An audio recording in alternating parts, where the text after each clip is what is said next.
जैसे आपको पता ही है कि मैंने केमरिया शोर और सुनार गांव, दो गांव हैं जो गोद लिए हुए हैं।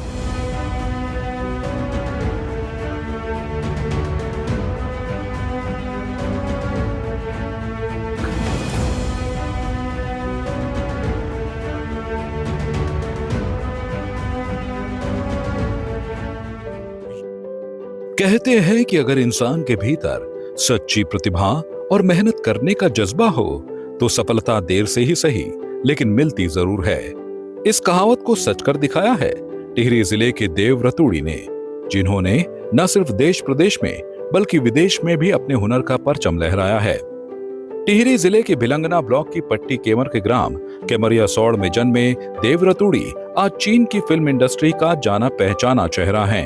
वह चीन में कई इंडियन रेस्टोरेंट के मालिक हैं और अब तक 35 से अधिक चाइनीज फिल्मों में ड्रामा अभिनय कर चुके हैं। खास बात यह है कि देव की संघर्ष गाथा इतनी प्रेरक है कि उन्हें चीन की 7वीं कक्षा के पाठ्यक्रम में शामिल किया गया है, जिसे आज वहां के बच्चे स्कूली किताबों में पढ़ रहे हैं। देव रतूड़ी ने प्रारंभिक शिक्षा राजकीय इंटर कॉलेज चमियाला से प्राप्त की। वर्ष 1998 में रोजगार की तलाश और अभिनेता बनने के सपने के साथ उन्होंने घर छोड़ा और दिल्ली पहुंचे, जहां मार्शल आर्ट सीखी। इसके बाद मुंबई में लगभग 8 वर्ष तक होटल में काम करने के साथ टीवी सीरियल और नाटकों में अभिनय किया।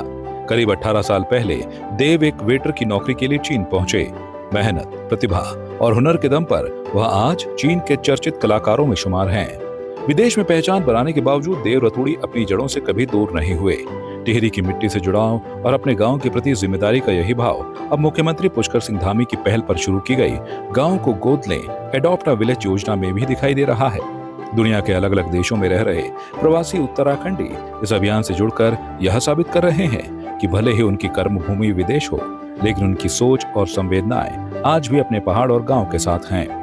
प्रवासी न सिर्फ गांव को गोद ले रहे हैं, बल्कि शिक्षा, रोजगार और बुनियादी सुविधाओं को मजबूत करने के लिए ठोस विकास रोड मैप भी राज्य सरकार के सामने रख रहे हैं। इसी कड़ी में चीन में रह रहे प्रवासी देव रतूड़ी ने टिहरी जिले के सुनार गांव और अपने पैतृक गांव केमरिया सौड़ को गोद लिया है। अंतर्राष्ट्रीय स्तर पर पहचान बना चुके देव रतूड़ी अब अपनी जड़ों से जुड़े रहते हुए अपने अनुभव, संसाधन और वैश्विक नेटवर्क को गांव के विकास में लगा रहे हैं। उनका उद्देश्य इन गांवों में आधुनिक सुविधाएं पहुंचाने के साथ साथ युवाओं को बेहतर शिक्षा और रोजगार के अवसर उपलब्ध कराना है, ताकि पलायन रुके और गांव आत्मनिर्भर बन सकें। जैसे आपको पता ही है कि मैंने केमरिया शोर और सुनार गांव, दो गांव हैं जो गोद लिए हुए हैं। और पिछले साल हमने बहुत ज़्यादा काम नहीं हो पाया इस गांव में।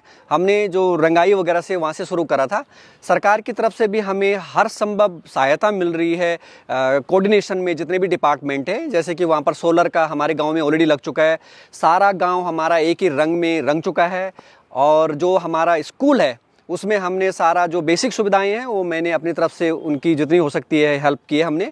पिछले साल मैंने जिस तरह से मैंने प्रॉमिस करा था कि मैं हर साल अपने गांव को 10 लाख रुपए की मदद करूंगा, पिछले साल मैंने 10 लाख रुपए की मदद करी।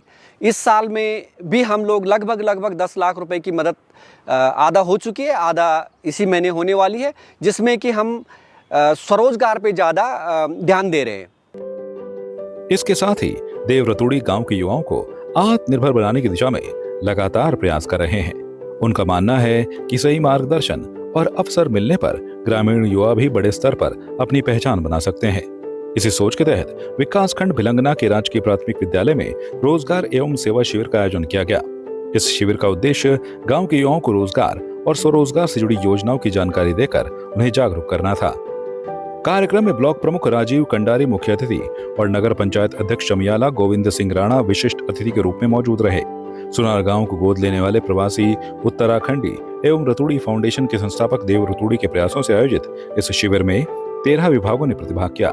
शिविर के दौरान 30 से अधिक आवेदन प्राप्त हुए।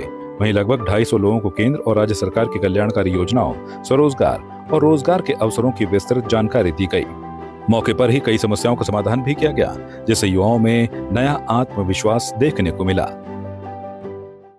पिछले हफ्ते हमारी नई डीएम महोदया से मुलाकात हुई और मैंने उनके सामने प्रस्ताव रखा कि हमारे गांव में अभी बहुत सारे लोग हैं जो स्वरोजगार करना चाहते हैं, लेकिन उनको जानकारी नहीं है कि कहाँ से क्या सुविधाएं और क्या वो लाभ ले सकते हैं। तो मैं धन्यवाद करना चाहूँगा डीएम महोदया का। उन्होंने सभी लगभग 13 विभागों के, मुझे भी जानकारी नहीं थी कि इतने सारे विभाग हैं हमारी मदद करने के लिए, 13 विभागों के लोगों को हमारे गांव में भेजा। हमारे स्कूल में हमने एक शिविर लगाया, कल उसका आयोजन था, उसमें लगभग 250 से ज़्यादा लोग एकत्रित हुए। लगभग सभी गांवों के प्रधान, आसपास के और क्षेत्र पंचायत और ब्लॉक प्रमुख हमारे राजीव कंडारी जी और नगर पंचायत के जो हमारे अध्यक्ष हैं गोविंद सिंह राणा जी, उनका सहयोग प्राप्त हुआ और हमें ज़्यादा से ज़्यादा जानकारी हमने जुटाई। इसमें लगभग 30 से ज़्यादा ऐसे लोग हैं जिन्होंने आवेदन किया है, जो होम स्टे में और हॉर्टिकल्चर में और भी अलग अलग उद्योगों में जो शुरू करना चाहते हैं। और मैं अपने लेवल पे भी कुछ ऐसे चिन्हित लोग हैं, 2-4 लोग हैं जो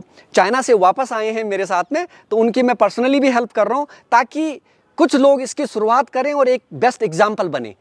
तो हर डिपार्टमेंट से बहुत सहयोग प्राप्त हो रहा है और उसके लिए मैं माननीय मुख्यमंत्री जी का और जिला प्रशासन का बहुत बहुत धन्यवाद करता हूं, क्योंकि उनके बिना, उनके सहयोग के बिना ये काम बहुत असंभव था।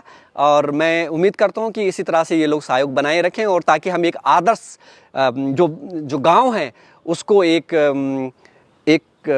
एग्जाम्पल के रूप में एक तैयार कर सकें। अंतर्राष्ट्रीय स्तर पर अपनी पहचान बना चुके प्रवासी उत्तराखंडी देव रतूड़ी अब विदेश के साथ साथ देश में भी अपने व्यवसाय का विस्तार कर रहे हैं। चीन में होटल और रेस्टोरेंट इंडस्ट्री में सफल सफर तय करने के बाद देव अब भारत में निवेश की दिशा में कदम बढ़ा रहे हैं। इसी क्रम में वह गुरुग्राम में अंबर पैलेस नाम से एक नए होटल व रेस्टोरेंट की शुरुआत करने जा रहे हैं।